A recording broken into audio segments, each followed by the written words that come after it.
اللہ میرے شیخ کی مغفرت فرمائے، آخر عمر میں بیمار ہو گئے تھے، 78 سال کی عمر میں بہت شدید بیمار ہو گئے، ایسے بیمار ہو گئے کہ بس لگ رہا تھا کہ اب ان کی موت واقع ہو جائے گی۔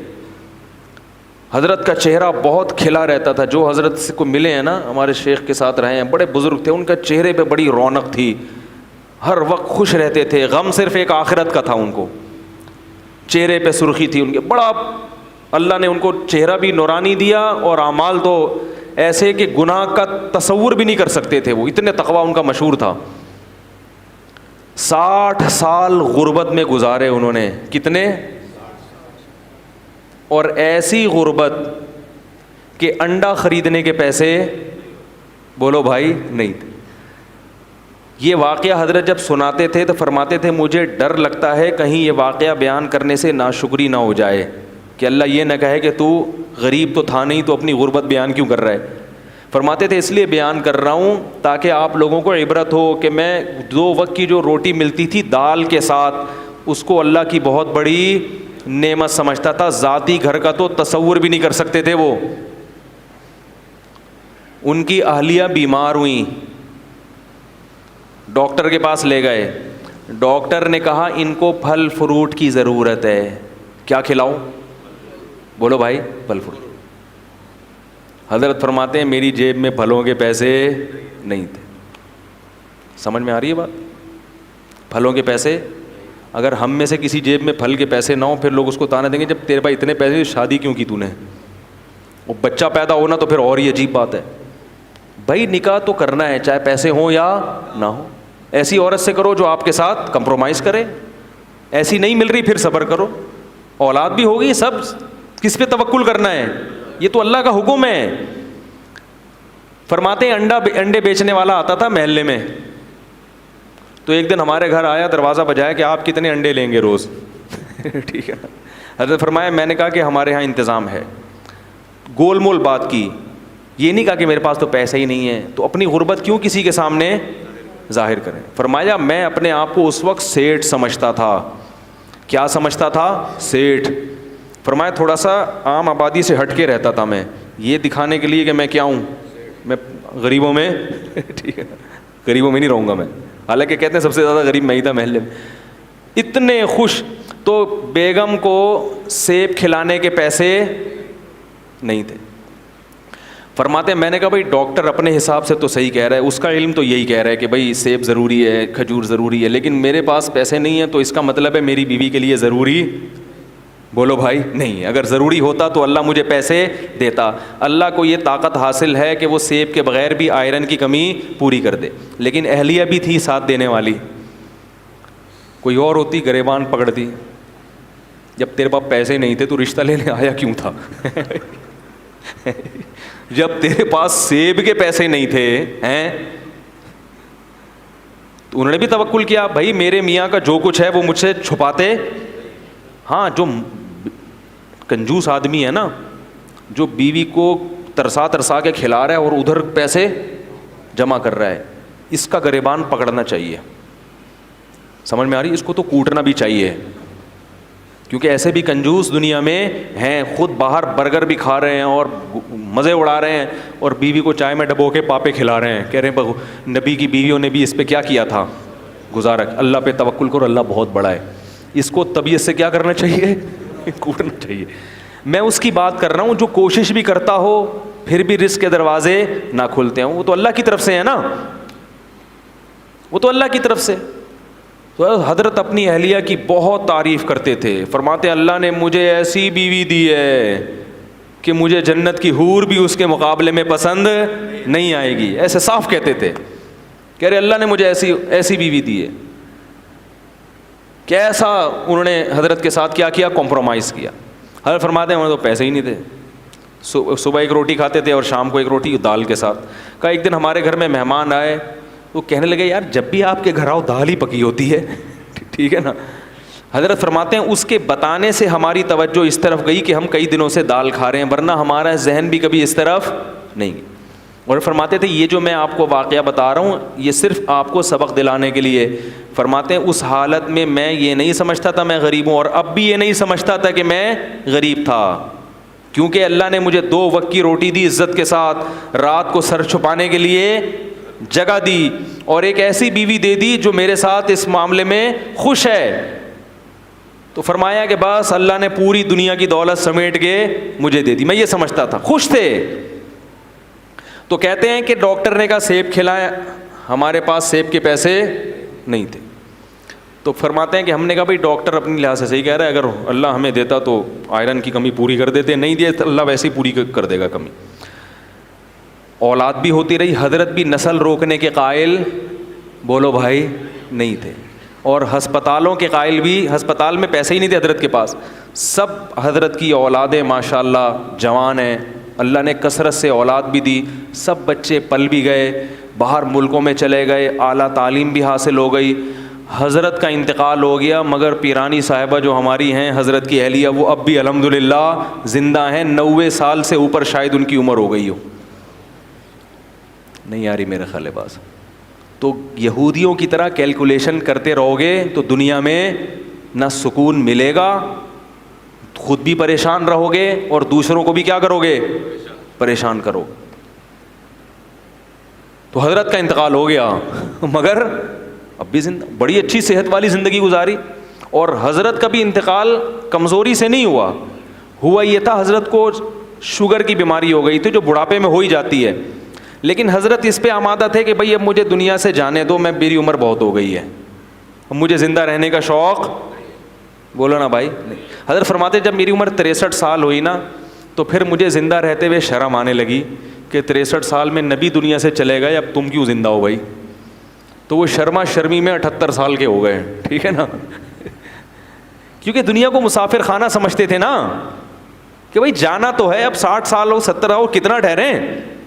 حضرت فرماتے تھے کہ ہمارے جب بچوں کے بچے ہو جائیں نا تو مجھے ذہن میں آتا تھا اب نئی گاڑی آ گئی ہے, پرانی گاڑی کیا کرے گی, پلیٹ فارم خالی کرے. یاد رکھو آپ کے گھر میں جو بزرگ ہیں ان پہ یہ فارمولہ اپلائی کرنا نہ شروع کر دیں کہیں جا کے کہ آج ہم نے سنا ہے کہ 63 سال کے بعد انسان کو شرم آنی چاہیے, آپ تو 70 کے ہو گئے. یہ مطلب ہرگز نہیں ہے.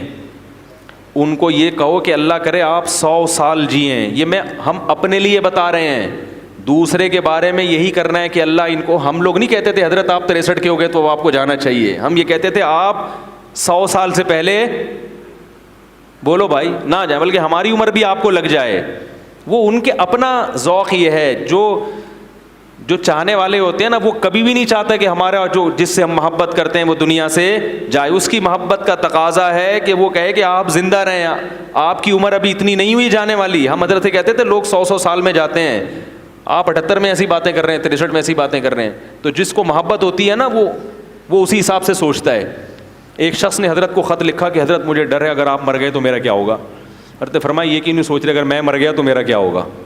شیخ کے مرنے کے خیالات آ رہے ہیں, ٹھیک ہے. محبت کا تقاضا یہ ہے کہ آپ اپنے مرنے کا تصور کریں, جس سے محبت ہے اس کے بارے میں کہیں انشاءاللہ آپ نہیں مریں گے. کیا خیال ہے بھائی. تو میں جو اصل واقعہ بتا رہا تھا, تو جب حضرت کی پھر 60 سال کے بعد حضرت کے پاس پیسہ آیا ہے. سمجھ میں آ رہی ہے بات. 60 سال کے بعد کیا ہوا, رزق کے دروازے کھل گئے. جب اللہ نے غریب رکھا اس وقت بھی خوش, جب پیسہ دیا تو بھی خوش. پھر پیسہ خرچ کیا جائیدادیں بنانے میں, بولو بھائی, کوئی مکان اپنے لیے نہیں بنایا. فرمایا تمہارا مال وہ ہے جو حدیث میں آتا ہے نا, کھا کے ختم کر دو, پہن کے پرانا کر دو.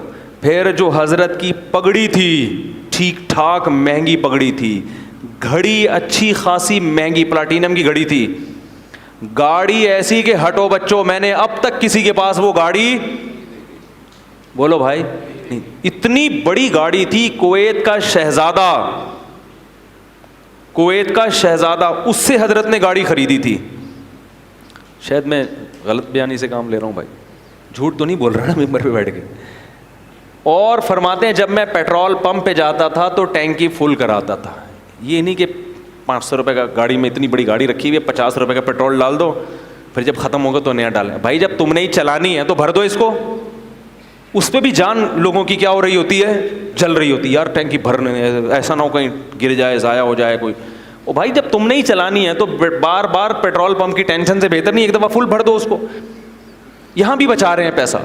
حضرت فرماتے ہیں جب میں لائن میں کھڑا ہوتا تھا نا پیٹرول پمپ, تو وہ ٹینکی بھرنے میں کافی ٹائم لگتا تھا. لوگ مڑ مڑ کے دیکھتے تھے, اس مولوی کو دیکھو اور اس کی گاڑی کی ٹینکی کو دیکھو. نہیں آ رہی میرا خیال ہے. خوراک پھر ایسی رکھی, پھر صرف سیب نہیں, اب تو سیب کے پیسے نہیں تھے نا, جب نہیں تھے تو بھائی اللہ اسی میں, جب پیسے آ گئے تو پھر جو حضرت کا ناشتہ تھا وہ آج شاید وزیر اعظم کا بھی نہیں ہوگا. بالکل ایسی ڈائٹ تھی جو بالکل صحت کے لحاظ سے مناسب. اس میں بادام تھے ناشتے میں, بوائل ہاف بوائل انڈا تھا, سیب تھا. وہ سیب جب یہاں ختم ہوتے تو ٹورنٹو سے منگواتے تھے. یعنی اگر پاکستان میں سیب کا موسم نہیں ہے تو دنیا میں جہاں ہے وہاں سے کیا کرو, منگواؤ, سیب کھانا ہے. اس پہ پیسہ کیا ہو رہا ہے, میں تبھی تو بیان میں بار بار کہتا ہوں گھر بنانے کے بجائے پہلے ان چیزوں کی فکر کرو, اس کے بعد گھر کا بھی بنا لو اگر پیسہ اللہ نے بہت دیا ہے. اسی وجہ سے حضرت کی فٹنس ایسی تھی, اتنی عمر میں بھی کہیں سے بڑھاپا نظر نہیں آتا تھا. ایسے خوبصورت جوان جب چلتے تھے نا, لوگ کہتے کھڑے ہوتے تھے, لوگ کہتے سنوبر کا درخت کھڑا ہوا ہے, ایسا قد تھا ان کا. چال ایسی خوبصورت تھی, آواز میں ماشاءاللہ جان تھی, صحت تھی. تو یہ جب حضرت کو بیماری ہوئی نا شوگر, پتہ نہیں چلا تھا. ان کی انتقال اس لیے ہوا کہ یہ شوگر ٹریس نہیں ہو پائی. سمجھ رہے ہیں, پتہ ہی نہیں چلا کہ شوگر, اگر بیماری ٹریس ہو جاتی تو پھر 100 سال بھی جیتے وہ. لیکن بہرحال اللہ کی طرف سے موت ہے, کبھی اسی طرح موت آنی مقدر ہوتی ہے کہ بھئی بیماری ٹریس ہی نہیں ہو پاتی. لیکن ان کو شوگر تھی. شوگر تھی تو وہ میٹھا بھی اسی, جو ان کی خوراک کا میٹھا زیادہ کھاتے بھی نہیں تھے وہ, لیکن جتنا کھا رہے تھے وہ بھی کھا رہے تھے. شوگر کا کوئی علاج کی وہ نہیں تھی, علاج ہی نہیں ہوا اس کا. لیکن اس حالت میں جب انتہائی کمزور ہو گئے, بالکل چہرے جو ہے نا وہ رونق جو ایک بیمار آدمی کا ہوتا ہے کمزوری سے, وہ رونق ظاہری طور پہ ختم ہو جاتی ہے, بالکل بستر سے لگ گئے. تو بھی زبان سے کوئی شکایت نہیں. جب ہم جاتے نا اس کے لیے عیادت کے لیے, تو فرماتے کہ میں کس منہ سے شکایت کروں کہ میں بیمار ہوں, میں کمزور ہوں. اللہ نے ساری زندگی اتنا اچھا کھلایا پلایا, اب اگر اللہ نے تھوڑی سی آزمائش دیتی ہے تو اس آزمائش کو بیان کرتے ہوئے شرم آتی ہے. سمجھ میں نہیں آ رہی میرا خیال. اب اس آزمائش کو بیان کرتے ہوئے, بھائی پہلی دفعہ زندگی میں, حالانکہ اس سے پہلے بھی بیمار ہوئے ہوں گے, کہا اللہ نے ساری زندگی کھلایا, خوب کھلایا. وہ کیا کھلایا, دال روٹی, اس کو کیا کہہ رہے ہیں, خوب کھلایا. حضرت کے بچے جب جوان ہونے لگے تو حضرت کو فکر ہوئی ان کی شادیاں کرنی ہے, جبکہ گھر اتنا چھوٹا ہے کہ اس میں کمرے ہیں ہی نہیں. ہماری طرح نہیں کہ اب تو کرنا تو ہے ہی نہیں, کرنی تو ہے ہی نہیں, کماؤ پیسہ لاؤ پیسہ ہے بھائی. حضرت کو فکر ہوئی بیٹے جوان ہو رہے ہیں تو اب کیا کرنی ہے, شادیاں. لیکن اب یہ کہ گھر میں جگہ نہیں ہے, تو حضرت نے ہمیں کمرہ دکھاتے تھے. میں نے ایک اوپر کمرہ ہے, ٹھیک ہے, وہ جو لحاف رکھتے ہیں نا, کیا خیال ہے, ایسی مزاح کر رہے تھے. کہا میں نے سوچا کوئی مسئلہ نہیں, ایک کو ادھر سیڑھیاں لگا کے بولوں گے چل ادھر جا اپنی بیوی کے ساتھ. لیکن فکر پھر بھی کی انہوں نے کہ بھئی شادی کرنی ہے ان کی, وہ دیکھا جائے گا شادی کے بعد کیا جگاڑ کرنا ہے, کہاں کر لے کے. تو اللہ کا شکر ان کی شادیاں بھی ہو گئیں. ان کو بھی اللہ نے بہت پیسہ دیا, وہ سب مدرسے میں وہ عالم بنے. اس کے بعد اتنا اچھی علمی استعداد تھی کہ مدینہ یونیورسٹی سے ان کو بلاوا آ گیا ان کا, مدینہ یونیورسٹی چلے گئے. وہاں سے حکومت سعودیہ کی طرف سے دوسرے ملکوں میں دورے پہ بھیج دیے گئے. وہ بھی اچھا خاصا ماشاءاللہ ان کے پاس اللہ نے رزق کے دروازے ان کے لیے کھولے. تو میں یہ کہہ رہا ہوں, دیکھو ہم لوگ ہوس کے مریض ہیں, ہم کبھی بھی خوش بولو بھائی نہیں رہ سکتے. ہم غیر مسلموں کے طریقے کو فالو کر رہے ہیں کہ وہ کدھر جا رہے ہیں, وہ ہر وقت نوٹ بنانے میں لگے ہوئے ہیں. ہم میں سے جس کو بھی اللہ نے دیا ہے, جتنا دیا ہے, اللہ کی قسم وہ ہماری ضرورتوں سے کئی گنا زیادہ. ہمارے حضرت بار بار یہ کہتے تھے کہ اللہ نے مجھے میری ضرورت سے کئی گنا زیادہ دیا ہے, زیادہ دیا. پھر جب بہت پیسہ آیا حضرت کے پاس تو اپنے لیے پھر بھی نہیں بنایا گھر, پھر بھی نہیں, کہا میں کیا بر کروں گا گھر بنا کے, لیکن اپنی اہلیہ کے لیے ایک فلیٹ بولو بھائی خرید لیا کہ میرے مرنے کے بعد ان کے لیے کوئی انتظام ہو جائے. تو وہ بھی ہو گیا. وہ بھی جب بہت, ورنہ حضرت اس کے بھی قائل نہیں تھے کیونکہ بچے ماں ظاہر ہے بچوں کے پاس لیتی ہیں نا, ان کو تو الگ گھر کی ویسے بھی ضرورت نہیں ہوتی, لیکن چلو بنا لو جب اتنا اللہ نے دے دیا.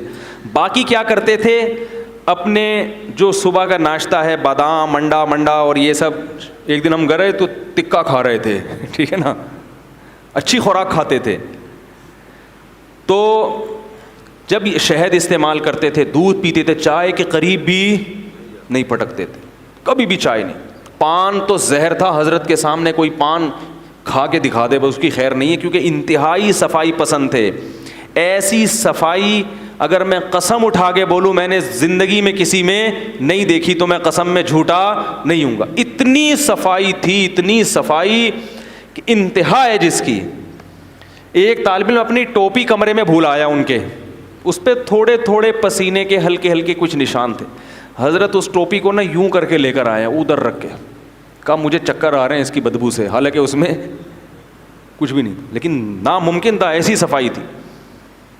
سلیقہ ایسا تھا کہ چپل آپ ٹیڑھے میڑے نہیں رکھ سکتے تھے. ہم مدرسے میں جب چپل رکھ کے آتے تھے نا, بالکل فوجیوں کی طرح سیدھے چپل, ٹیڑھے میڑے ہو گئے تو خیر نہیں ہے. پھر ان کی خانقاہ میں جب بیٹھنے کا ٹائم آتا تھا تو حضرت کی تو چپل ترتیب سے رکھے ہوتے تھے. ایسا نہیں ہے کہ جہاں اتارو کوئی چپل ادھر جا رہی ہے ادھر جا رہی ہے, اس کا تصور نہیں تھا. گاڑی جب اپنی پارک کرتے تھے ایسی تمیز سے پارک کرتے تھے, اس کے جو ٹائر ہیں پہیے بھی کیا ہوتے تھے, بالکل سیدھے, ٹیڑھے میڑے نہیں ہوتے تھے. ہر چیز میں سلیقہ.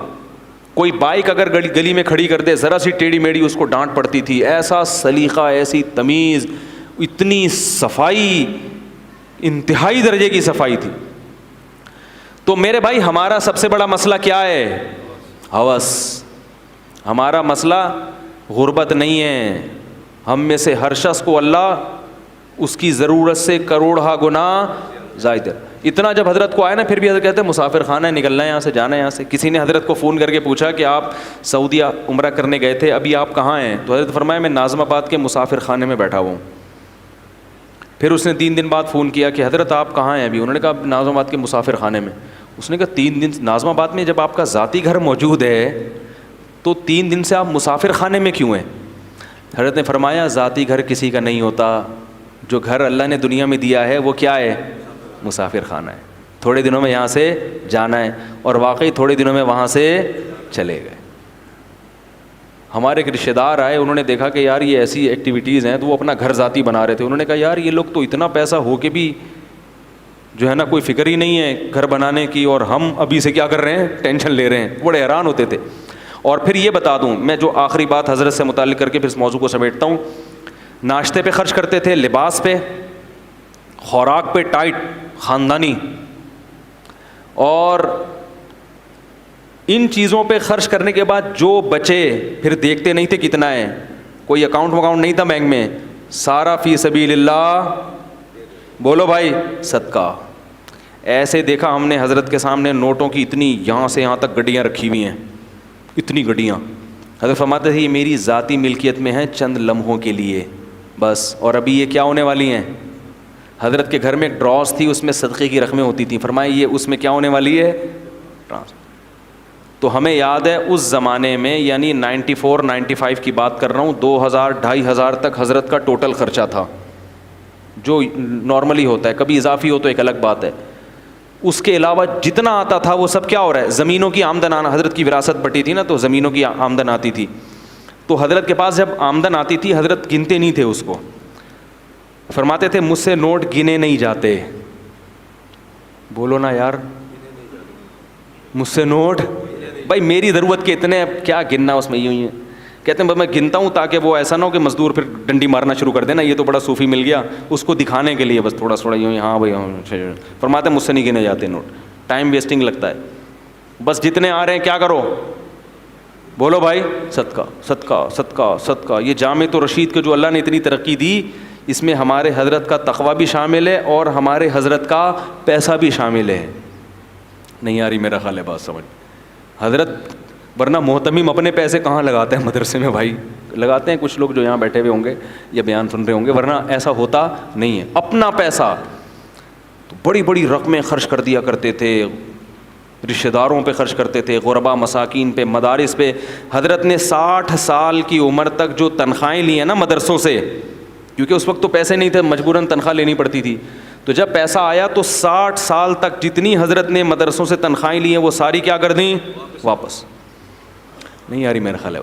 تو اللہ نے ایسے مولویوں سے ہمیں نواز دیا, ملا دیا. تو پھر ہمیں پتہ چلا یار کوئی اوریجنل مولوی تو بڑا خاندانی. اس کا مطلب یہ نہیں کہ اپنے مسجد کے اماموں سے آپ نفرت شروع کر دیں, سب اتنے تقوی کے معیار پہ نہیں ہوتے. اپنے سے ہر ایک کو اچھا ہی سمجھا کریں.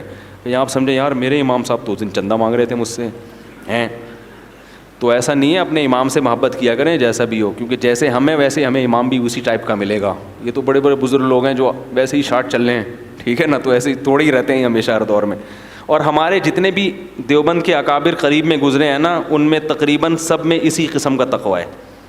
تقویٰ تھا بھی اور اب بھی ہے.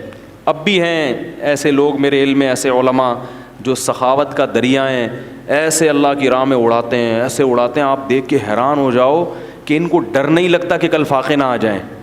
تو مجھے وہ حدیث یاد آتی ہے, انفق یا بلال ولا تخش من ذی العرش اقلال.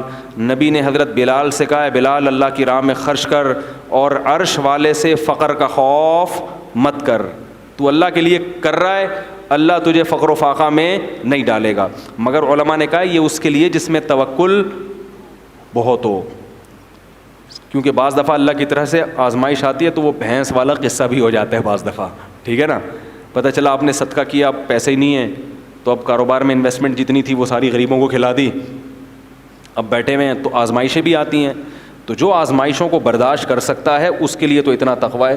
نارمل آدمی کو ایسا حکم نہیں ہے. نارمل کو یہ ہے کہ بھائی اتنا انویسٹ کرو, اتنا لگاؤ. کتنا انویسٹ کرو اس کا ایک فارمولہ بتا دیتا ہوں. علماء کہتے ہیں آپ کی جو تنخواہ ہے نا, 1 سال کی تنخواہ آپ اسٹور کر لیں پہلے سے ایڈوانس میں, تاکہ آج اگر جاب چلی گئی تو 1 سال تک آپ کے جاب تلاش کرنے کا آپ کو موقع ملے, اور اس دوران آپ کیا کریں, بولو بھائی. خاص مثال 1 لاکھ اگر کسی کی تنخواہ ہے تو 12 لاکھ وہ جمع کر کے اسلامی بینک میں یا کہیں بھی کوئی پلاٹ لے کے ڈال دے. سمجھ میں آ رہی ہے بات؟ تاکہ اگر آج جاب کبھی چلی بھی جاتی ہے نا تو پھر لوگوں کے سامنے ہاتھ پھیلانے نہ پڑیں, اور پھر کم میں گزارا بھی نہیں ہوتا نا. جب 1 لاکھ کا عادی ہو گیا تو 50 میں گزارا بھی نہیں ہوگا, عادت خراب ہو جاتی ہے نا. اپنی نہیں ہو تو بیگم بچے ماریں گے پکڑ کے, بولیں گے وہ برگر کھلا رہا تھا ابھی پاپے پہ لے آیا ہمیں, وہ نہیں کھائیں گے پھر. تو 1 سال کا کیا کر لو, اسٹور, یعنی پہلے سے محفوظ کر لو. اتنا توکل, یعنی اتنا توکل بھی اس زمانے میں ٹھیک نہیں ہے کہ بالکل 1 روپیہ بھی نہ جمع کرو. اور علماء کہتے ہیں 1 سال سے زیادہ جمع کرنا یہ توکل کے خلاف ہے. اس کا مطلب سارا اپنا ہی پہ نظر ہے, اللہ پہ نظر بالکل بھی نہیں ہے. تو اعتدال کا راستہ یہی ہے, 1 سال کی تنخواہ, اور پھر جتنی آ رہی ہے نا اسے بچاؤ نہیں, پھر کھاؤ بھی اور کھلاؤ بھی. صدقات و خیرات بھی کرو, خود بھی کھاؤ, دیسی گھی میں پراٹھے بنا کے کھاؤ, دیسی گھی میں کھانا بنا کے کھاؤ. یہ نہ بولا کرو پیسے ہی نہیں ہیں. بیان کرنا آسان ہے دیسی گھی پر, اور دیسی گھی کے مشورے دینا آسان ہے, جب خرید کے لاؤ تو پتہ چلتا ہے. میں جن لوگوں کو مشورے دیتا ہوں نا دیسی گھی کے, ان کے 1-1 کروڑ کے پلاٹ ہیں بیریا ٹاؤن میں. نہیں آ رہی بات سمجھ؟ اور میرا 1 بالش کا بھی پلاٹ. پھر بھی میں کوشش کرتا ہوں اچھے آئل میں کھانا پکا کے کھاؤں. میں کئی دفعہ جوڑیا بازار میں رنگے ہاتھوں پکڑا گیا ہوں. جوڑیا بازار میں کبھی تلوں کا تیل نکلوا رہا ہوں, کبھی سرسوں کا نکلوا رہا ہوں. لوگ کہتے ہیں کیا کر رہے ہو بھائی؟ میں نے کہا بھائی گھر میں آئل کیسا ہونا چاہیے؟ اچھا ہونا چاہیے. کیا خیال ہے کوکنگ آئل کون سا ہونا چاہیے؟ کسی بھی حکیم سے پوچھو, سب سے بہترین کوکنگ آئل تلوں کا تیل ہے. سمجھ رہے ہو؟ جنرل کا نالج کے لیے بتا, نالج یعنی کا نالج تو ایسی ہے. یہ میں اس لیے بتاتا ہوں, دیکھو میرے پاس ایک میڈیا ہے نا, تو اس کے ذریعے بات پوری دنیا تک پھیل جاتی ہے, تو اپنا تجربہ شیئر کرنا چاہیے نا. تو خیر کی بات ہے, لاکھوں ملین لوگوں تک پہنچ جائے گی. کوکنگ آئل میں آج کل جو حکیم لوگ کا تجربہ ہے, کچھ ڈاکٹروں کا بھی, وہ کہتے ہیں سب سے بہترین کوکنگ آئل کون سا ہے؟ تل خریدیں اور اپنے سامنے تیل نکلوائیں. سمجھ رہے ہو؟ پھر اس میں کھانا پکا کے کھائیں. تو وہ کیلشیم بہت ہے اس میں, ہڈیاں مضبوط ہوں گی, کینسر کے خلاف جسم میں مدافعات پیدا کرتا ہے. بچوں کو جو بستر پہ پیشاب نکل جاتا ہے نا بچوں کا, ان کو تل کھلایا جاتا ہے. تو وہ تیل کھلائیں گے تو بچوں کا مثانہ بھی کیا ہوگا؟ مضبوط ہوگا. یہ پیشاب نکلنے کی بیماری بھی بچوں کی ختم ہوگی, مگر مہنگا پڑے گا. تو پلاٹ خریدنے سے بہتر ہے اس باڈی کے پلاٹ کو کیا کرو, اس کی فکر کرو. پہلے فش کھایا کرو, بازار سے جاؤ 20 کلو مچھلی اٹھا کے لے آؤ گھر میں, اگر اللہ نے پیسے دیے ہیں. نہیں دیے تو پھر حضرت والا سوچا کرو, صحیح ہے نا. جو ہمارے حضرت سوچتے تھے بھائی اللہ نے دیے ہوتے تو اللہ, مچھلی ضرورت ہوتی تو اللہ پیسے بھی دے دیتا. اگر اللہ نے دیے ہیں تو کیا کرو, فشری جاؤ, 20 کلو مچھلی اٹھا کے لاؤ, بیگم سے بولو روزانہ ناشتے میں بھی فش, دوپہر کھانے میں بھی فش, اور رات ڈنر میں بھی فش. بنگالیوں کو دیکھو فش کھاتے ہیں کیسے ہینڈسم اسمارٹ رہتے ہیں نا ساری زندگی, بال کالے رہتے ہیں. ہمارے ایک استاذ ہیں بنگلہ دیش کے, پورے بال کالے ان کے. میں نے کہا آپ کی عمر کتنی؟ انہوں نے کہا پتہ نہیں 46 سال 48 سال. ایسے گھنی کالی داڑھی. یہ کس کا کمال ہے؟ فش کا. مچھلی کھا رہے ہیں دبا کے. ہمارے ہاں مچھلی ڈاکٹر کے مشورے پر ہفتے میں 1 دن, کیونکہ دوبارہ خریدتے ہوئے جان نکلتی ہے, یار مچھلی کیسے خریدیں, یار مچھلی کیسے. تو بھائی یہ قدرتی چیزیں, ان پہ پیسہ خرچ کرو اللہ کے بندو. شہد کھاؤ, کیا کھاؤ ٹھیک ہے شہد کھاؤ.